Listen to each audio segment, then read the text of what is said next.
आज इस वीडियो में बताने वाले हैं कि इलेक्ट्रिक के जितने भी अप्लायंसेस होते हैं, जितने भी डिवाइस होते हैं, उसका वाटेज कितना है। क्योंकि देखिए हम लोग क्या करते हैं ना, किसी भी चीज़ को किसी भी प्लग में लगा देते हैं, किसी भी हैवी अप्लायंसेस को, या जैसे कि कोई डिवाइस हो तो उसको हम लोग इन्वर्टर में लगा देते हैं। लेकिन ये पता नहीं होता है कि वो कितना वाटेज का है। ख़ास करके घर में जो महिला लोग होती है, लेडीज़ लोग होती है, उनको भी ये चीज़ पता नहीं रहता है। तो इस वीडियो में समझिए कि एक एक डिवाइस का, एक एक अप्लायंसेस का हम यहाँ पे पावर कंजप्शंस करने वाले हैं, जिससे पता चलेगा कि वो कितना वाटेज लेगा। और उसी के हिसाब से जो है ना, आप वायर का साइज, इन्वर्टर का सिलेक्शन।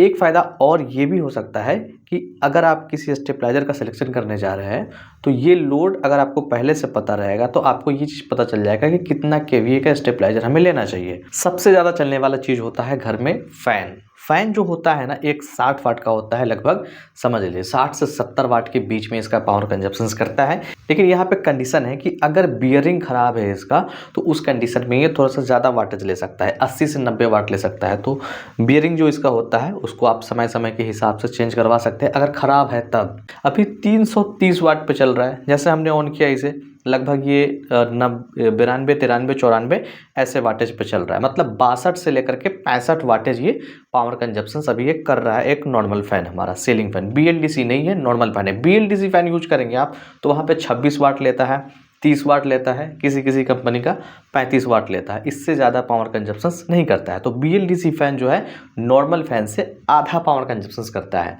तो अगर जैसे कि इन्वर्टर पे इस्तेमाल करेंगे तो BLDC का फ़ैन जो है ना, डबल बैटरी बैकअप देगा। उसके बाद में आ जाता है LED बल्ब। ये जो पहला बल्ब आप देख रहे हैं, ये 9 वाट का बल्ब है। 9 वाट के बल्ब लगभग एक स्टैंडर्ड बल्ब है, जो कि सारे घर में इस्तेमाल होता है। और ये एक्चुअल में जो है ना 8.4 वाटेज ले रहा है। सारे बल्ब हमारे पास में फिलिप्स का है। यहाँ पे हम फिर 20 वाट का हम ट्राई कर लेते हैं। 20 वाट का ट्राई करने पे यहाँ पे एक्चुअल 20 वाट नहीं मिल रहा है। यहाँ पे 14.6 वाट का यहाँ पे पावर कंजप्शन ये कर रहा है।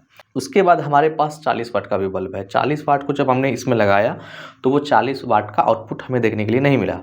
यहाँ पे लगभग 28.45 ऐसे करके इसका पावर कंजप्शंस आ रहा है, जो कि अगर मैक्सिमम देखेंगे तो 30 वाट तक ही जा सकता है। लेकिन 40 वाट इसका आउटपुट नहीं मिल रहा है।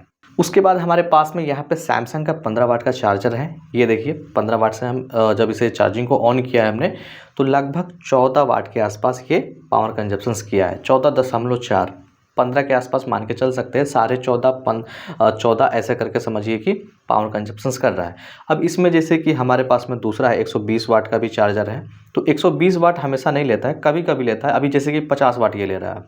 लैपटॉप को जब हम चार्ज में लगाया था, और ये 65 वाट का चार्जर है इसका, तो ये चार्जिंग जो है ना अपने हिसाब से लेता है। लैपटॉप जो है 65 वाट का चार्जर है, लेकिन फिलहाल ये 20 वाट समझिए कि पावर कंजप्शंस कर रहा है, और 20 वाट के हिसाब से ही यहाँ पे जो है बैटरी को चार्ज कर रहा है। हो सकता है कि शायद पिन इसका जो है जैसे कि लूज़ हो या कुछ भी रीज़न हो सकता है, लेकिन फिलहाल 65 वाट का चार्जर जो है 20 वाट ही ले रहा है।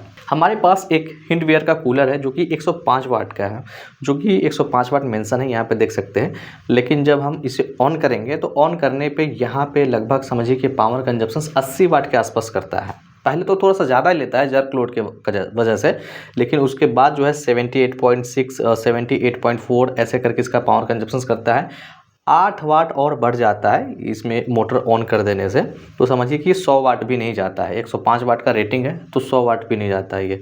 उसके बाद यहाँ पे बहुत लोग टीवी भी देखते हैं, तो टीवी में हमने ट्राई किया था, तो ब्राइटनेस पे ही समझिए कि टीवी का पावर कंजप्शन होने वाला है 20। जैसे कि हमने 20 ब्राइटनेस रखा था, तो 50 वाट के आसपास यहाँ पे समझिए कि पावर कंजप्शन कर रहा था। जब हमने ब्राइटनेस को 50 पे किया तो लगभग 60 से 65 वाट का पावर कंजप्शन कर रहा था। तो ये समझिए कि ब्राइटनेस जितना ज़्यादा आप रखेंगे, उतना ज़्यादा यहाँ पे आपका बिजली उठेगा टीवी में। और ये जो हमारे पास टीवी है 4K टीवी है, और 43 इंच में, तो 43 इंच का टीवी का यहाँ पे पावर कंजप्शंस नोटिस कर सकते हैं कि कितना ब्राइटनेस पे जो है ना ये कितना ले रहा है। 100% ब्राइटनेस करने पे जो है ना ये लगभग 88 वाट के आसपास लेता है। और इस टीवी का टोटल समझिए कि पावर जो आउटपुट है वो 95 वाट है। अब जैसे कि इसमें आपने साउंड सिस्टम लगाया होगा, जैसे कि होम थिएटर ये सब अगर लगाया होगा, तो थोड़ा सा जैसे कि पावर कंजप्शन ज़्यादा कर सकता है। उसके बाद सबसे ज़्यादा यूज करने वाला घर में जो है किचन का सामग्री, वो है मिक्सर ग्राइंडर। यहाँ पे हम थोड़ा सा जो है मसाले को ग्राइंड कर रहे हैं। लगभग 283 वाट का यहाँ पे पावर कंजप्शन हो रहा है। और ये थोड़ा सा मसाला था, अगर ज़्यादा मसाला का इस्तेमाल करेंगे तो ये थोड़ा सा ज़्यादा पावर कंजप्शन करेगा। ये 500 वाट तक का समझिए कि हमारे पास में ये ग्राइंडर है। एक डेल का 27 इंच का हमारे पास में मॉनिटर है, तो हमें लगा कि इसे भी चेक कर लेते हैं। और यहाँ पे 100% ब्राइटनेस है और 100% ब्राइटनेस पे ये मात्र 17.5 वाट का पावर कंजप्शन कर रहा था, जो कि बहुत कम है ये। उसके बाद हम हेवी अप्लायंसेस की बात कर लेते हैं, तो यहाँ पे 1000 वाट का बजाज का हमारे पास में आयरन है और जब इसे हमने ऑन किया तो लगभग ये 850 वाट के आसपास में इसका पावर कंजप्शन हो रहा था। चलेगा, लेकिन अगर जितना ज़्यादा वाट ये पावर कंजप्शन करेगा उतना जल्दी ये हिट करेगा। इन्वर्टर जैसे कि यहाँ पे 2 बैटरी वाला इन्वर्टर है, 150 AH का 2 बैटरी है हमारे पास में, 24 वोल्ट का सेटअप है, 229-230 वाट ये पावर कंजप्शन कर रहा है बैटरी को चार्ज करने के लिए। तो बहुत लोग सोचते हैं ना कि 1 किलोवाट 2 किलोवाट इस तरह से पावर कंजप्शन इन्वर्टर करता है चार्जिंग करने के लिए, ऐसा कुछ भी नहीं है। उसके बाद में हमारे पास एक और इन्वर्टर है जो कि लिथियम इन्वर्टर है और ये 12 वोल्ट का बैटरी सेटअप लगा हुआ है, 413 वाट ले रहा है। रीज़न ये है कि ये फास्ट चार्ज करता है। तो इन्वर्टर जो है ना बहुत ज़्यादा पावर कंजप्शन नहीं करता है एक बार में, लगभग 300 वाट 400 वाट ऐसे करके पावर कंजप्शन करता है। हमारे पास में 200 वाट का ये सिंगर का कूलर है और इसका जैसे कि हमने पावर जब टेस्ट किया था तो यहाँ पे इसका 176 वाटेज निकल के आया था। उसके बाद एक मोटर है जो कि ये 1/2 HP का मोटर है, 10 साल से इसको हम इस्तेमाल कर रहे हैं और ये 350 वाट पावर कंजप्शन लेना चाहिए 1/2 HP के हिसाब से, लेकिन अभी देखिए 403 है ना। तो जैसे हम मोटर को ऑन करेंगे तो इसका पावर कंजप्शन पे आप नोटिस करना 403 है। तो अभी ये जर्क लोड लिया है तो लगभग 750 वाट के आसपास लिया था, अभी यहाँ पे 670 के आसपास में है, तो लगभग 270 वाट ये पावर कंजप्शन कर रहा है मोटर।